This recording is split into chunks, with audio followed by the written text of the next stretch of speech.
ایک بہت بڑا رئیس تھا، اپنی بیگم کے ساتھ دسترخوان پر بیٹھا ہوا تھا۔ دسترخوان اللہ کی نعمتوں سے بھرا پڑا تھا۔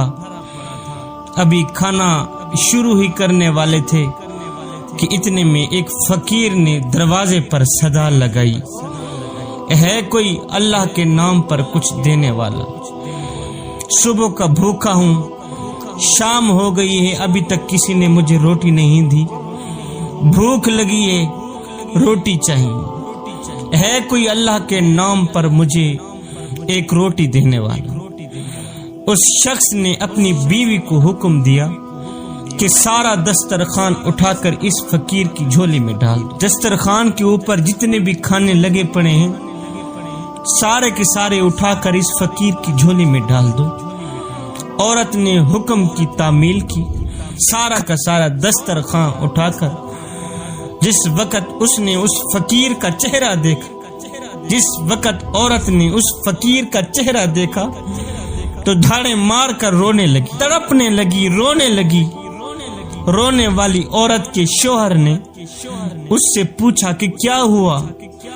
تو فقیر کو خیرات دینے کے لیے گئی تھی، واپس آئی ہے، روتی کیوں آئی؟ اس عورت نے بتایا کہ صاحب، یہ شخص جو فقیر بن کر ہمارے گھر پر دستک دے رہا ہے، یہ جو بھکاری بن کر ہمارے دروازے کے سامنے بیٹھا ہے، چند سال پہلے اس شہر کا سب سے بڑا مالدار اور ہماری اس کوٹھی کا مالک اور میرا سابق شوہر تھا۔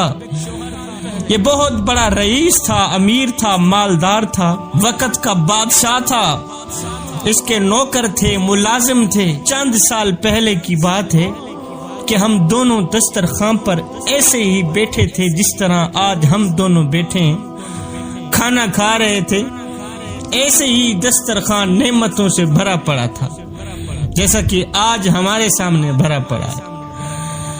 ہم کھانے ہی والے تھے کہ ایک فقیر نے صدا لگائی، جس طرح آج اس بھکاری نے ہمارے دروازے پر صدا لگائی ہے۔ اس نے صدا لگائی، ہے کوئی اللہ کے نام پر کچھ دینے والا؟ میں 2 دن سے بھوکا ہوں، اللہ کے نام پر کھانا دے دو، مجھے دعا کر کے چلا جاؤں گا۔ میرا شوہر دسترخوان سے اٹھا، اس فقیر کی اس قدر پٹائی کی، اس کو بے عزت کر کے اسے لو لہان کر دیا، ذلیل کر کے اس کو مار پیٹ کر بھگا دیا۔ نہ جانے اس فقیر نے کیا بد دعا دی کہ میرے شوہر کے حالات دن بدن خراب ہونے لگے، کاروبار ٹھپ ہو گیا، اور جب کاروبار ٹھپ ہوا مال بھی چلا گیا، پیسہ دھن دولت ختم ہو گئی، پھر ملازم بھی نہ رہے، نوکر بھی نہ رہے۔ جب اس کے پاس کھانے کے لیے کچھ نہیں تھا تو وہ ایک فقیر بن گیا، اس نے مجھے بھی طلاق دے دی۔ چند سال گزرنے کے بعد میں آپ کی زوجیت میں آئی، میں آپ کی بیوی بنی۔